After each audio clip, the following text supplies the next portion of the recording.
نحمده ونصلي على رسوله الكريم اما بعد فاعوذ بالله من الشيطان الرجيم بسم الله الرحمن الرحيم قال النبي صلى الله عليه وسلم المجالس بالامانه رواه ابو داود او كما قال صلی اللہ علیہ وسلم صدق رسول النبی الکریم۔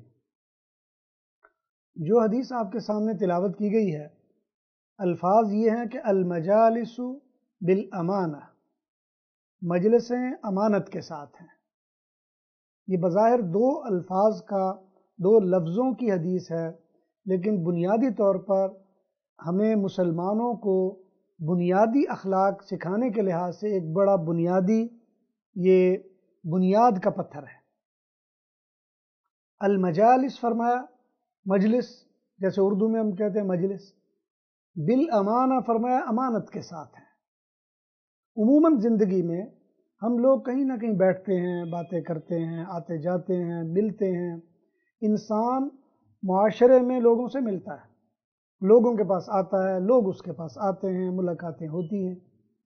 تو جہاں بھی 2 4 6 لوگ بیٹھیں گے، یا رشتہ دار غیر رشتہ دار دوست و احباب بیٹھیں گے، تو وہ ایک مجلس ہے۔ اب ہر مجلس میں ہم دیکھتے ہیں کہ اچھائیاں بھی سامنے آتی ہیں، برائیاں بھی آتی ہیں۔ اگر کسی بھی مجلس میں آپ تشریف فرما ہوں اور 8 10 لوگ بیٹھے ہوئے ہوں، ان 8 10 لوگوں میں آپ دیکھیں گے کہ اچھا کام بھی ہوتا ہے، برا بھی ہوتا ہے، لطیفے بھی سنائے جاتے ہیں، اچھی باتیں بھی کی جاتی ہیں۔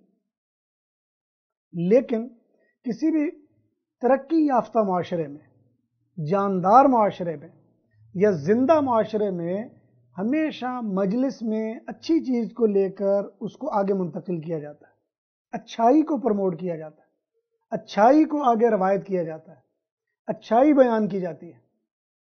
لیکن کسی بھی تنزل والے معاشرے میں یا کسی بھی گراوٹ والے معاشرے میں، وہاں لطیفے، برائیاں اور عیوب تلاش کیے جاتے ہیں۔ آج صورتحال یہ ہے کہ ہم جب بھی کسی جگہ 2 4 10 لوگ بیٹھیں گے اور بیٹھنے کے بعد جب اٹھ کے جائیں گے، تو وہاں اگر خدا نہ خواستہ کسی کو کوئی عارضہ پیش آ گیا ہوگا تو وہ روایت کیا جائے گا۔ اگر کسی نے کوئی بات ایسی کر دی ہوگی جو ہنسی کی وجہ ہو یا بیماری کی وجہ ہو یا کسی تکلیف کی وجہ سے کوئی ایسی بات کر دی ہو، تو وہ آگے روایت ہو جائے گی۔ لیکن اس مجلس میں جتنی اہم اور اچھی باتیں کی گئی ہیں، وہ کسی کو یاد بھی نہیں ہوں گی اور وہ آگے روایت بھی نہیں ہوں گی۔ جبکہ حضور اکرم صلی اللہ علیہ وسلم کے فرمان کا منشا یہ ہے، المجالس بالامانہ، مجلسیں ہیں امانت کے ساتھ۔ یعنی جب آپ کسی بھی مجلس میں بیٹھ گئے ہیں تو پہلی بات یہ ہے کہ اس مجلس کا منشا کیا ہے، اس مجلس کا مقصد کیا ہے، آپ اس مجلس میں کیوں جمع ہو رہے ہیں۔ اور جب ایک مجلس ہے، اس کا ایک منشا ہے یا ایک مقصد ہے جس کے لیے آپ جمع ہو رہے ہیں، تو پھر اگلی بات یہ ہے کہ جب مجلس اختتام کو پہنچتی ہے یا تکمیل کو پہنچتی ہے، آیا وہ مقصد آپ کی اس مجلس کے بعد کہیں نظر آتا ہے یا نہیں آتا؟ اگر تو نظر آتا ہے تو اس کا مطلب یہ ہے کہ آپ نے مجلس کی امانت داری کا حق ادا کیا۔ لیکن اگر ایسا نظر نہیں آتا تو اس کا مطلب آپ نے مجلس کی امانت داری کے حق کی بجائے وہاں خیانت کر لی ہے۔ کیونکہ مجلس ہے کہ آپ نے کسی کام پہ مشورہ کرنا ہے۔ عام طور پر گھروں میں ہم کرتے ہیں، بہن بھائی ماں باپ بیٹھ جاتے ہیں کسی مسئلے کے بارے میں۔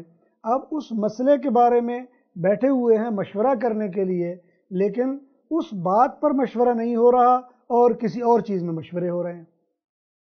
اسی طرح ہم دیکھتے ہیں بعض جماعتیں ہیں، وہ اپنے مشاورتی پروگرام کرتی ہیں، یا بعض لوگ ہیں وہ بعض اوقات مساجد میں یا مختلف جماعتوں میں اپنے ترتیبی امور اور اعمال کے لحاظ سے کچھ مشاورت کرتے ہیں، اور وہ مشاورت اکثر دیکھنے میں آیا ہے کہ جس میں یا تو کوئی سازش چھپی ہوئی ہوتی ہے، یا کوئی برائی مقصود ہوتی ہے، یا کسی کی عزت کو نیچا گرانا مقصود ہوتا ہے، یا کسی کی خیانت مقصود ہوتی ہے، یا کسی کی باتوں کو آگے پاس آن کرنا ہوتا ہے۔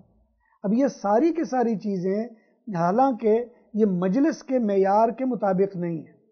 ایک زندہ مجلس کا معیار یہ ہے کہ وہاں معاشرتی فلاح و بہبود والی بات چیت ہو، یا معاشرتی فلاح اور ترقی والے کام سامنے رکھے جائیں۔ لیکن اگر معاشرے میں ترقی والے کام سامنے رکھنے کی بجائے وہاں کسی آدمی، کسی قوم، کسی فرد، کسی خاندان، کسی گھر یا کسی شخص کی ذلت کا کام شروع ہو جائے یا ذلت کی باتیں شروع ہو جائیں تو یہ امانت کی بجائے خیانت کے زمرے میں چلی جاتی ہے۔ اس لیے جب ہم کسی بھی مجلس میں آ جائیں یا مجلس میں بیٹھ جائیں تو پہلے اس کا مدعا سامنے ہونا ضروری ہے۔ بھئی اس مجلس میں ہم کیوں آ گئے ہیں، ہمیں کیوں بلایا گیا ہے، ہم کیوں بیٹھے ہوئے ہیں، ہمارا مقصد کیا ہے، ہمارے یہاں جمع ہونے کا اصل مطمع نظر کیا ہے۔ جب آپ کے سامنے یہ ساری چیزیں واضح ہو جاتی ہیں، اب آپ کی مجلس 10 منٹ، 15 منٹ، آدھا گھنٹہ جتنی بھی ہو وہ اسی مطمع نظر کے اوپر قائم رہنی چاہیے اور اسی پر آپ کو آگے بڑھنا چاہیے اور اسی میں بات چیت ہونی چاہیے اور اسی مقصد کو حاصل کرنے کے لیے آپس کی مشاورت ہونی چاہیے۔ ایسا نہیں ہونا چاہیے کہ وہاں آپس میں لڑائی جھگڑا شروع کر دیا جائے۔ جب مشاورت ہو مجلس میں تو مشاورت کا مطلب یہ نہیں ہوتا کہ اپنی رائے کو دوسروں پر مسلط کرنا شروع کر دیا جائے۔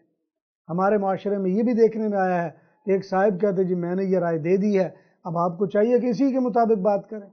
اگر اس کے مطابق آپ نہیں کرتے ہو تو گویا آپ نے تو بڑا کام خراب کر دیا، میری عزت خراب کر دی اور مجھے بڑا بے عزت کر دیا۔ تو مجالس جب ہم کہتے ہیں امانتوں کے ساتھ ہیں تو مجالس کے مقاصد کیا ہے؟ ان مجالس میں افراد کون ہیں، افراد کی ذمہ داری کیا ہے، اس میں مشاورت کا انداز کیا ہے، وہ طریقہ کیا ہے۔ یہ ہر گھر میں اور ہر ماحول میں، ہر معاشرے میں ایسے کام ہوتے ہیں، لیکن ان کاموں میں ہم نتیجہ کیا نکالتے ہیں؟ اگر نتیجہ کوئی پازیٹیو ہے تو اس کا مطلب ہے معاشرتی طور پر ہم ترقی کی طرف ہیں۔ لیکن اگر کسی جگہ دیکھنا یہ ہے کہ یہ مجلس مشاورت ہے یا آپس میں بیٹھے ہوئے ہیں، کوئی بات چیت کرنی ہے، کچھ پوچھنا ہے یا کوئی دعوت ہے یا کوئی آپس کی ملاقات ہے اور اس میں ہم دیکھتے یہی ہیں کہ کسی شخصیت کو نیچے گرا دیا جائے، کسی کو اونچا اٹھا دیا جائے، کسی کی برائی کر دی جائے اور کسی کی بھلائی کر دی جائے، کسی برے آدمی کو اتنا برا بنا دیا جائے کہ سارے اوف اوف کرنے لگ جائیں، یا کسی کی چھوٹی سی غلطی کو اتنا ابھارا جائے اور اتنے اس کو پبلسائز کیا جائے کہ سننے والا بھی الامان الحفیظ کرنے لگ جائے۔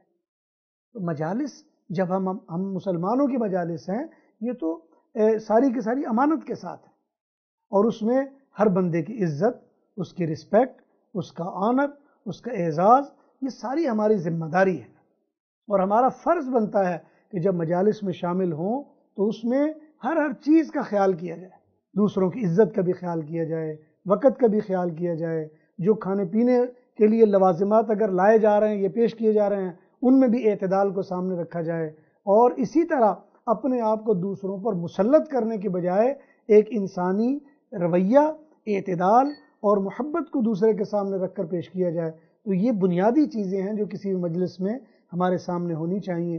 دعا ہے اللہ ذوالجلال سے اللہ تعالیٰ جو کہا سنا گیا اپنی بارگاہ میں قبول فرمائے۔ وآخر دعوانا ان الحمدللہ رب العالمین۔